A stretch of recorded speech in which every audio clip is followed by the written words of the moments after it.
He's Tut, he's Schiff. It's Tut and Schiff. Comes out Tut Schiff, any way you cut it. That was a small selection of Tut Schiff jokes, a gag that Elvis got a lot of pleasure out of telling right from the beginning of his comeback concerts in the summer of 1969 through to early 71. And it's on the introductions section that I want to focus on in this video because it's a part of Elvis's shows that I find really fascinating.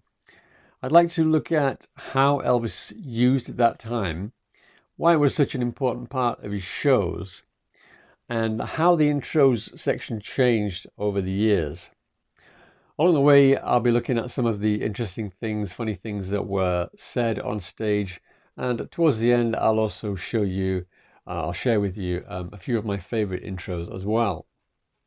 Now, the only time I ever saw a band being introduced on stage, a backing band, I mean, sadly I never got to see Elvis live, was when I went to see Frank Zappa in London in 1988 during his last tour. And like an Elvis gig, people went to a Zappa gig to see him. They weren't that bothered about who was backing him on stage. But again, like Elvis, he had some really top-notch musicians on stage with him. And they were certainly worth introducing, as Elvis's musicians were too. And that's exactly what they did. So let's go back to 1969, the summer of 1969. Elvis makes his comeback at Las Vegas. The introduction section is very short and sweet. The musicians were not playing any background music at that stage, so presumably they were just standing around on stage waiting for Elvis to give them the nod and introduce them. Now, apart from the Tut Schiff joke, there was one other joke that Elvis told a lot during that first season. Before I do anything else, I'd like to introduce the members of my band. Charlotte, this is Jerry. Humor would continue to play a big part in the intros, and I think Elvis used humor to make a connection with the audience. Sometimes the things he said on stage concerning other musicians could come across as being a little bit cruel, but I don't think it was, well, it was very rarely malicious, let's put it that way. And to Elvis, it was probably all part of the show. His number one priority was, as he said many, many times throughout the years, to entertain the crowd. And if the feelings of a few musicians got hurt every now and again, I guess that was just the price that had to be paid. And anyway, Elvis was certainly capable of laughing at himself. On the bass is Duke Bardwell.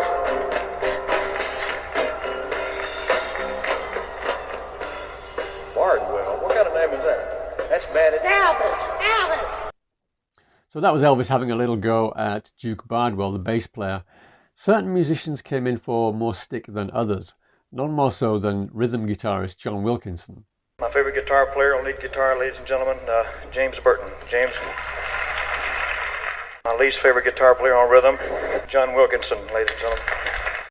Initially, Elvis got John Wilkinson's name right, but somewhere along the way, I think it was the summer of 71, he started calling him Wilkerson for some reason. Then, after a while, Elvis himself got confused. He wasn't sure which it was, and he said this. On the rhythm guitar is John Wilkerson. Wilkinson. No matter. So poor John came in for quite a bit of stick over the years, but things turned out quite well for him in the end, as we'll see. In 1976, Elvis gained a whole new respect for him. Okay, let's go back to August 1970, and I believe this is the first time that any of the musicians was called on to play something during the introduction section.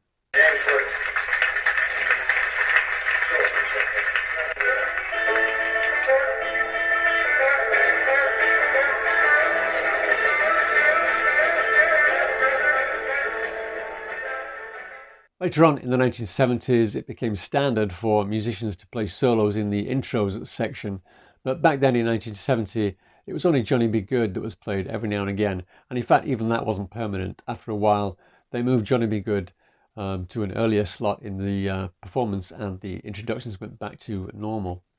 Incidentally, Elvis tended to do the introductions after songs such as Polk Salad Annie and Suspicious Minds, songs which gave him a good workout. So presumably he did this just to catch his breath. Okay, let's move forward to 1971, and finally we hear the TCB band actually playing some music behind Elvis.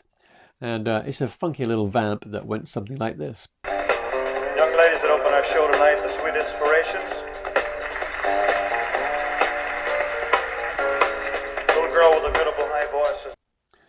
That funky little ditty is called Coming Home Baby, and it was written by a couple of jazz musicians. It's a song that's been played by many artists over the years, including Herbie Mann and Rory Gallagher, among many others. In fact, Mel Torme's version actually has lyrics. The TCB band played that right up until the end of 1974. Going back to 1972, that was a year that was interesting because it wasn't interesting. 1972 was the year Elvis's introductions were the most serious, the most businesslike, and not just during the period when they were filming Elvis on tour, pretty much right the way through the year. There were a few gags here and there, but not many compared to previous years. This man is the world's lowest bass singer, in more ways than one. Young ladies that open our show tonight, the Sweet Inspirations. Now, during the intros section, Elvis didn't just take the piss out of his musicians. There were many occasions when he sang their praises. The gentleman in the back, one of the top gospel quartets of the nation, J.D. Sumner, the Stamp Quartet. Little girl with a beautiful high voice is Kathy Westmore. The girls that you met earlier in the show tonight, we've been together for about 7 years, and I think they're fantastic. The Sweet Inspiration. Fantastic Joe Garcia Orchestra. I tell you, this orchestra was voted the #1 orchestra of the year. I brought them to Las Vegas, and I think they're fantastic. I call them boys. I think there were a couple of important factors that influenced what Elvis said about the people on stage with him. The first one being how close they were to Elvis. Now, I don't think Elvis was actually close to anyone on that stage, with the exceptions of Charlie Hodge and J.D. Sumner. Now, as friends of Elvis, they could probably laugh off his jokes, and he certainly made jokes at the expense of Charlie and J.D. on many occasions. But I think they were probably more able to laugh off Elvis's humor than some of the other musicians on stage who were, not as close to him personally. Another thing I think that was important was how important were those musicians on stage to Elvis as musicians. For instance, I don't think I ever heard a concert where Elvis had a go or made fun of the Imperials. And I can't recall any jokes Elvis made at James Burton's expense. But that was very different for poor old John Wilkinson, of course. And he gave all the bass players a hard time at one time or another. We've heard the Tut Schiff joke already. Jerry and Ronnie Tutt must have got sick of that after a while. Duke Bardwell, of course, he copped a lot of flack from Elvis as well. And before Duke, there was a bass player called Emery Gordy. And there were a couple of occasions where there seemed to be, well, I think two nights in a row where there seemed to be some tension going on there. On the bass, Emery Gordy. Weird little comment. On the bass, Emery Gordy. Now, a lot of us know the summer 1974 Las Vegas season for the opening show, which is available on a couple of CDs, where Elvis completely revamped his set list and then promptly changed it for the very next show and kept it the same way it had always been for the rest of the season. However, the intros section also changed a lot during that particular season.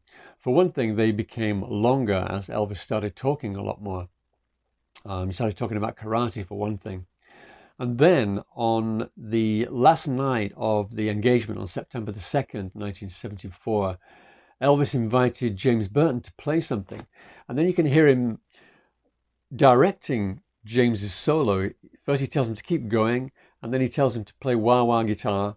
And then when James is finished, he invites Ronnie Tutt to play something. And then Duke Bardwell, the bass player. And then Glenn D. Hardin, the piano player. So suddenly we got 4 solos. And I think that was where the long solo section began at the end of the summer 1974 Las Vegas season. During Elvis's first Vegas season of 1975, the TCB band stopped playing Coming Home Baby and they replaced it with Green Onions, a song made famous by Booker T and the MGs, of course. You can also hear from that season the Joe Gurcio Orchestra playing School Day. At that time, Elvis was still not singing along with it, but I think partway through the season you can sort of hear him humming along with it. He's sort of tentatively joining in. Now, the introductions at this stage were taking about 7 or 8 minutes, and then during his Lake Tahoe engagement of that year, I think it was April the 30th, Elvis suddenly remembered that he had a second guitarist, and he invited John to play something. Play something, John, he says. And so John Wilkinson then played his finger-picking version of Early Morning Rain. And it was from that point on that Early Morning Rain became part of the solos. And we also got love letters for the first time that night as well. So from that day on, again, we see the introduction section getting even longer.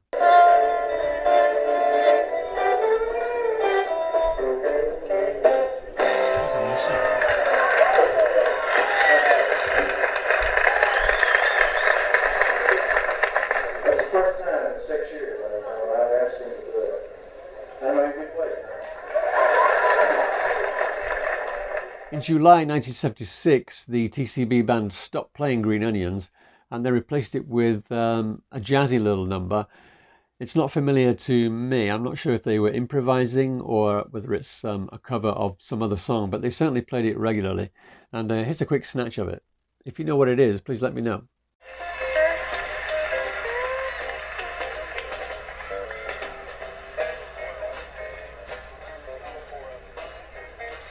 By now, this is 1976, the intros were lasting well over 10 minutes. The longest one I've found is actually over 21 minutes, although that does include quite a lengthy section of Elvis interacting with his female fans. In Elvis's final year, 1977, the intros were still very long, well over 10 minutes, but they seem to have tightened things up a little bit because on average they're not quite as long as they had been in 76. One particular interesting show, or one particular interesting section, intro section, occurred on May the 29th in Baltimore, where you can hear Charlie Hodge doing the introductions. Now, just prior to that, the backing singers had performed a couple of songs, so I'm guessing Elvis left the stage and hadn't made it back by the time the introductions were done. There was still one more surprise to come in the introductions section.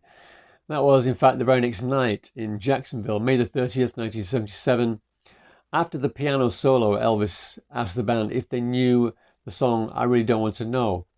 And he started singing the melody and the band was, trying to play along with him.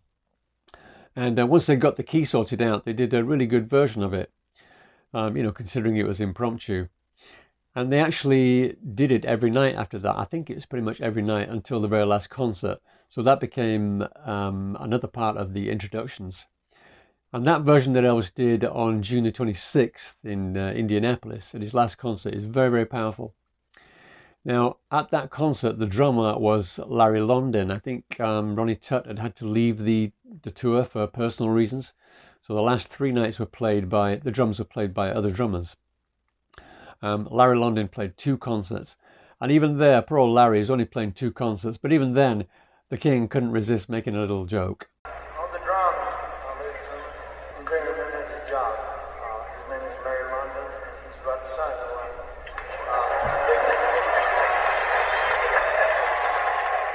So we've seen how Elvis used the intro section to forge connections with his audiences. Yeah, sure, it may have come at the expense of the feelings of 1 or 2 musicians on stage, but it was all part of the show, and Elvis didn't really mean it maliciously. Besides, he was full of praise for the people on stage on many, many occasions. He even gave several of his musicians a chance to shine musically by giving them a solo spot in the later years. Sure, you might say, well, Elvis did that partly because he wanted a rest, but let's face it, by the mid-1970s, Elvis was not as healthy as he had been in 1970. Besides, did you ever see Elton John run around the stage like that? What about Roger Daltrey? He just swung the microphone around every now and again. or Rod Stewart just picked the microphone stand up. Elvis gave us a karate exhibition on stage every night. Poor guy, give him a chance to catch his breath. Alright, so here are a few of my personal favourite intro moments. Of all the music that the TCB band played behind Elvis, Coming Home Baby has got to be the best one, and a particularly good version can be found on the FTD CD, I Found My Thrill. Boys.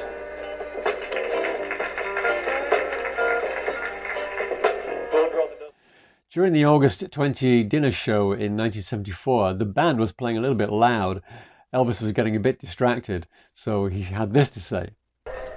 No, that's... Hey, cool it on the jazz. Let's play just straight like you did before. You know, you remember rock and roll, fellas? Also at the same show, a young lady asks Elvis for a kiss. He asks her how old she is, and when she tells him, this is what he says. Hey, now wait a minute. How old are you? How old is she? 12. Uh-oh, no. I don't want to wind up working at the hacienda, you know. Another favourite moment of mine comes from Elvis's last engagement in Lake Tahoe. It was the dinner show of May the 1st. Now, they just started doing the instrumental version of Early Morning Rain, but on this particular occasion, we got this. On a rhythm guitar from Springfield, Missouri, is John Wilkerson. John, why don't you play some? Yeah, Early Morning Rain.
So those are my thoughts, and that's some information on the band intros section of Elvis's concerts, an integral part of all of his shows, and one that I continue to find absolutely fascinating.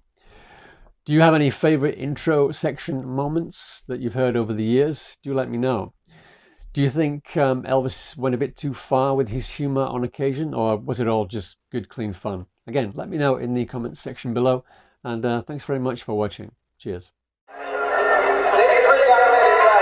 Sweet Inspiration has been with us for 8 years now, and they are